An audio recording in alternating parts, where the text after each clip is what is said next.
ਅੱਜ ਤੋਂ 4 ਸਾਲ ਪਹਿਲਾਂ ਸੋਸ਼ਲ ਵਰਕਰ ਧਾਰਮਿਕ ਕਾਰਿਆ ਕਰਨ ਵਾਲਾ ਸਾਡਾ ਬੱਚਾ ਪ੍ਰਵੀਨ ਕੁਮਾਰ ਨੂੰ ਮਾਂ ਬਗਲਾ ਮੁਖੀ ਨੇ ਸਪਨ ਜਾ ਕੇ ਆਪਣਾ ਸਥਾਨ ਬਣਾਉਣ ਲਈ ਵਾਕਿਆ ਦਾ ਦਰਸ਼ਨ ਦਿੱਤੇ।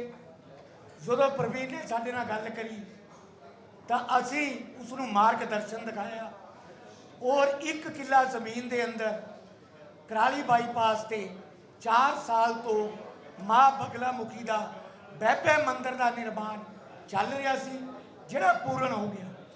हुण कल सवेरे 10 बजे तो माता बगला मुखी मंदिर की स्थापना जी 4 दिन तो चल रही है और उस तो बाद संत सम्मेलन साडे देश के विश्वनाथ काशी शमेरू पीठ तो शंकराचार्य नरेंद्रानंद गिरी जी स्पैशल इस समागम शामिल होने आए ने। यह समागम 2 साल कोरोना तो बाद देश के अंदर धर्म परिवर्तन हिंदू सनातन की यात्रा ते हमला और बढ़ रहे देश आतंकवाद इन्हां मुद्दों ते चर्चा करके कठोर निर्णय लेंगे। मैं शंकराचार्य महाराज नूं प्रार्थना करांगा कि वह अपने विचार रखें। विश्व की प्राचीनतम पुरातन सनातन संस्कृति है। सनातन संस्कृति का आधार सर्वे भवन्तु सुखिनः सर्वे सन्तु निरामया सर्वे भद्राणि पश्यन्तु मा कश्चित् दुःखभाग् भवेत्। या एतद् देश प्रसूतस्य सकाशात् अग्रजन्मनः स्वं स्वं चरित्रं शिक्षेरन् पृथिव्यां सर्वमानवः। सनातन संस्कृति समग्र समाज समग्र मानव का उत्कर्ष हित का आधार है। जब जब इस धरा पर अराजकता उच्छृंखलता का निर्माण हुआ तब कहीं न कहीं सनातन संस्कृति का आधार न दैन्यम न पलायनम, हम दैन्य भी नहीं और पलायन भी नहीं। 3 तरह की संस्कृतियां विश्व पटल पर हैं। एक संस्कृति पहले थी अब नहीं है, एक संस्कृति पहले थी आज भी है और भविष्य में रहने वाली है, लेकिन उस पर प्रायः संकट के बादल हैं। जब जब समाज में अराजकता का निर्माण होता है तो संत या समाज सेवक लोग या सोशल आगे आकर आज़ादी के दीवाने परवानों ने लड़ाई के समय इस मातृभूमि को पुण्य भूमि मानकर यज्ञ भूमि मानकर अपने प्राणों का उत्सर्ग किया था। भारत को आज़ादी प्राप्त हुई।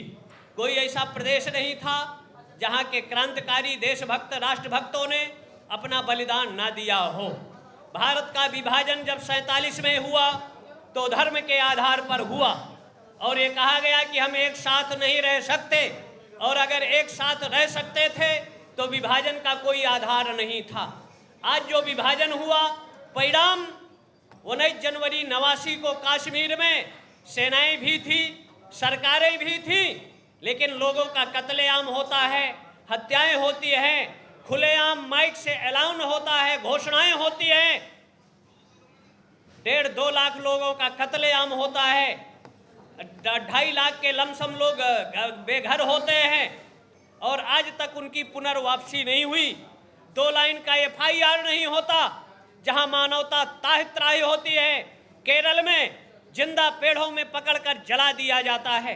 झारखंड के गिरिडीह कोडरमा जिला में पुलिस को थाने में सिपाहियों को पेड़ों में बांधकर जला दिया जाता है और कोई कार्रवाई जब अलगाववादियों पर नहीं होती।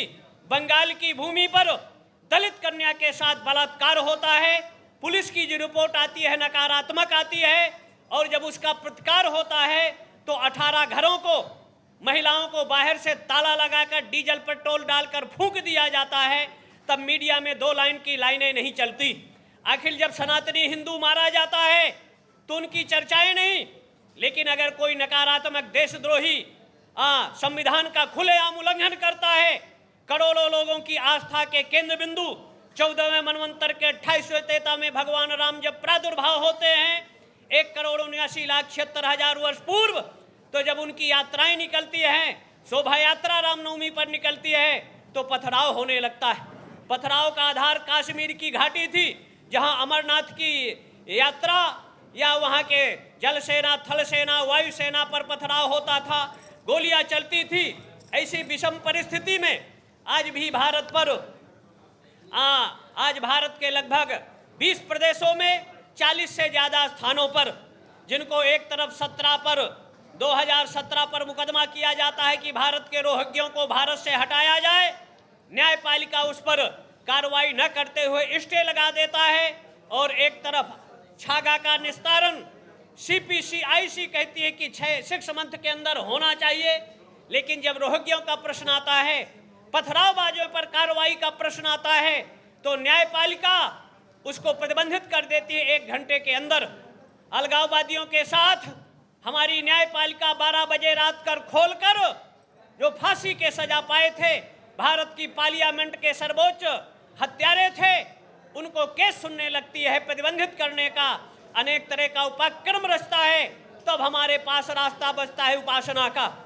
यहाँ जिसो प्रवीण कुमार जी ने, अभी जो महाराज पंचानन जी ने बताया जगत गुरु, कि वहाँ हम एक कार्यक्रम संत सम्मेलन का रखे हैं, और 10 महाविद्याओं में से भगवती बगला का और भगवान शिव के दरबार की प्रतिष्ठा है, वहाँ संत सम्मेलन रखा गया है। राष्ट्र की परिस्थितियों का चिंतन, मनन और मंथन के माध्यम से हम समाज को जागृत करेंगे, संगठित करेंगे, और वह दिन दूर नहीं कि भारत को वैदिक सनातन हिंदू राष्ट्र हर परिस्थिति में हम जागरण के माध्यम से सरकार को विवश करेंगे, बाध्य करेंगे कि हर समस्या का समाधान यहाँ समान शिक्षा नीति, समान न्याय कानून और समान नागरिक संहिता के साथ साथ भारत को वैदिक सनातन हिंदू राष्ट्र घोषित करने से ही अनेक समस्याएं, कुरीतियों से हम छुटकारा पा सकते हैं। उसके लिए जरूरत है जागरण, संगठन और यात्राओं के माध्यम से। कभी समर्थ रामदास जी ने शिवाजी को तैयार करके उन विधर्मी देशद्रोहियों से लड़ने के लिए, कभी यहाँ गुरु गोविंद सिंह ने पंच प्यारों की परिकल्पना करते हुए उन विधर्मियों से धर्म के लिए अपने शिष्यों को दीवाल में चुनवाया, लेकिन धर्म से समझौता नहीं किया, धर्म का परित्याग नहीं किया, क्योंकि धर्मस्य विश्वस्य जगतः प्रतिष्ठा, विश्व की प्रतिष्ठा का आधार अवलंबन धर्म है। जो अधार्मिक प्रवृत्ति धर्म को चोला ओढ़कर रक्तपात करते हैं, खून खराबा करते हैं, ऐसे आस्तीन के सांपों को पहचानने की जरूरत है, समझने की जरूरत है। और ये तभी हो सकता है कि हम अपनी उपासना आराधना के माध्यम से, गुदस्ती और तिकस्ती के मध्य से जो आपकी शक्ति अधोमुखी है, उसको ऊर्ध्वमुखी करने की जरूरत है। खट चक्रों का भेदन करते हुए जब सहस्त्र में ले जाओगे अपनी शक्ति को, तो यदि पिंडे तद ब्रह्मांडे, विश्व ब्रह्मांड में क्या घटित होगा वो सब जानने की समर्थ भारत के सनातनी हिंदुओं के पास है। जो दिल्ली की घटना घटी दुर्भाग्यपूर्ण है, और एक तरफ आक्रमण होता है, राजस्थान में रामनवमी पर आक्रमण होता है, सनातनियों की दुकानें फूंक दी जाती है, बंगाल हो या राजस्थान या केरला